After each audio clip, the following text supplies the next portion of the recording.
नमस्कार दोस्तों, क्या आपने कभी सोचा है कि जो लोग दिन रात अधर्म करते हैं, दूसरों को धोखा देते हैं और भ्रष्टाचार की राह पर चलते हैं, आखिर उनके पास इतनी धन दौलत और ऐश्वर्य कहां से आता है? वहीं दूसरी ओर एक नेक और ईमानदार इंसान जो हमेशा ईश्वर की भक्ति करता है, वो अक्सर आर्थिक तंगी और दुखों से क्यों घिरा रहता है? क्या सच में माता लक्ष्मी पापियों पर मेहरबान रहती हैं? दोस्तों, आज का ये वीडियो आपके सोचने का नजरिया बदल देगा। आज हम आपको सुनाएंगे भगवान शिव और माता पार्वती का वह रहस्यमयी प्रसंग जिसमें छिपा है संसार का सबसे बड़ा सत्य। इस वीडियो को अंत तक जरूर देखिएगा, क्योंकि महादेव की दी हुई यह सीख आपके जीवन के सारे भ्रम दूर कर देगी। एक समय की बात है, कैलाश पर्वत पर भगवान शिव और माता पार्वती विराजमान थे। संसार के कल्याण पर चर्चा करते हुए माता पार्वती के मन में एक गहरा प्रश्न उठा। उन्होंने महादेव से पूछा, हे स्वामी, मैं मृत्युलोक में एक विचित्र दृश्य देख रही हूँ। जो लोग सत्य के मार्ग पर चलते हैं, परोपकारी हैं और निरंतर आपका स्मरण करते हैं, वे अक्सर गरीबी और कष्टों में जीवन बिताते हैं। दूसरी ओर जो पापी हैं, बेईमानी से धन कमाते हैं और दूसरों का अपमान करते हैं, उनके घर में माता लक्ष्मी का वास है और वे सुख सुविधाओं में जी रहे हैं। ऐसा क्यों? क्या लक्ष्मी जी को पापियों से प्रेम है? महादेव मुस्कुराए और बोले, देवी, जो दिखता है वह सदैव सत्य नहीं होता। प्रकृति का न्याय बहुत गहरा है। चलो मैं तुम्हें स्वयं इसका रहस्य दिखाता हूँ। 2. पृथ्वी लोक का भ्रमण और ठूंठ की घटना। भगवान शिव और माता पार्वती ने साधारण मनुष्य, ब्राह्मण और ब्राह्मणी का वेश धारण किया और पृथ्वी पर भ्रमण करने निकल पड़े। चलते चलते वे एक घने जंगल में पहुंचे। संध्या का समय था और अंधेरा बढ़ रहा था।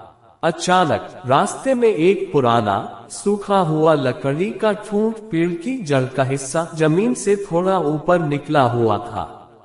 अंधेरे के कारण महादेव का पैर उस ठूंठ से जोर से टकरा गया। चोट इतनी गहरी थी कि महादेव जमीन पर गिर पड़े और उनके पैर से रक्त की धारा बहने लगी। माता पार्वती अत्यंत दुखी हुई। उन्होंने अपनी साड़ी का कोना फाड़ा और महादेव के घाव पर पट्टी बांधी। पार्वती जी क्रोध में आकर उस ठूंठ को नष्ट करने ही वाली थी कि महादेव ने उन्हें रोक दिया। 3. शिव जी का अनोखा वरदान। महादेव उस ठूंठ की ओर देखकर बोले, हे ठूंठ, मैं तुमसे प्रसन्न हूँ। मैं तुम्हें वरदान देता हूँ कि तुम बहुत शीघ्र इस जंगल के सबसे विशाल, ऊंचे और घने वृक्ष में परिवर्तित हो जाओ। तुम्हारी शाखाएं आकाश को छुएंगी और तुम वैभवशाली कहलाओगे। पार्वती जी आश्चर्यचकित रह गईं। उन्होंने पूछा, भगवान, जिसने आपको लहूलुहान किया, आपने उसे इतना बड़ा वरदान क्यों दिया? ये तो सरासर अन्याय है। महादेव ने शांत भाव से कहा, पार्वती, धैर्य रखो। समय आने पर तुम्हें तुम्हारे प्रश्न का उत्तर स्वतः मिल जाएगा। 4. वृक्ष का अहंकार और पाप। कुछ ही वर्षों में महादेव के वरदान से वह ठूंठ एक अति विशाल वृक्ष बन गया। उसकी घनी छाया और ऊंचाई के सामने बाकी पेड़ बौने लगने लगे। लेकिन शक्ति और वैभव पाकर वह वृक्ष अत्यंत अहंकारी हो गया। वह अपनी छाया में किसी को विश्राम नहीं करने देता था। जब पक्षी उसकी शाखाओं पर बसेरा करने आते, तो वह अपनी टहनियां जोर जोर से हिलाकर उनके घोंसले नीचे गिरा देता। वह छोटे पौधों को धूप नहीं मिलने देता था, जिससे वे सूख जाते। उसका व्यवहार बिल्कुल वैसा ही था जैसे धन पाकर एक पापी मनुष्य और अधिक दुष्ट हो जाता है। 5. विनाश का समय, तूफान का आगमन। एक दिन आकाश में काली घटाएं छाई और भयंकर तूफान आया। हवा की गति इतनी तेज थी कि बड़े बड़े पहाड़ हिल गए। जंगल के अन्य छोटे पेड़ जो नम्र थे वे हवा के रुख के साथ झुक गए और सुरक्षित रहे, परंतु वह विशाल वृक्ष अपनी अकड़ में सीधा खड़ा रहा। उसने सोचा, मैं सबसे शक्तिशाली हूँ, मैं क्यों झुकूं? परिणाम ये हुआ कि हवा के प्रचंड वेग ने उस विशाल वृक्ष को जड़ सहित उखाड़कर जमीन पर पटक दिया। जब वह गिरा तो उसके भार से आसपास की जमीन में गहरा गड्ढा हो गया। 6. महादेव का अंतिम रहस्योद्घाटन। महादेव और पार्वती पुनः उसी स्थान से गुजरे।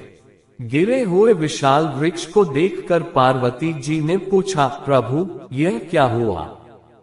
जिस वृक्ष को आपने इतना वैभव दिया वह आज धराशायी है। तब महादेव ने रहस्य समझाया, हे पार्वती, यदि उस दिन मैं उस छोटे से फूंट को उखाड़ता तो मुझे श्रम करना पड़ता। मैंने इसे वरदान देकर बड़ा इसलिए किया ताकि यह अपनी ही अकड़ और भार के कारण स्वयं नष्ट हो जाए।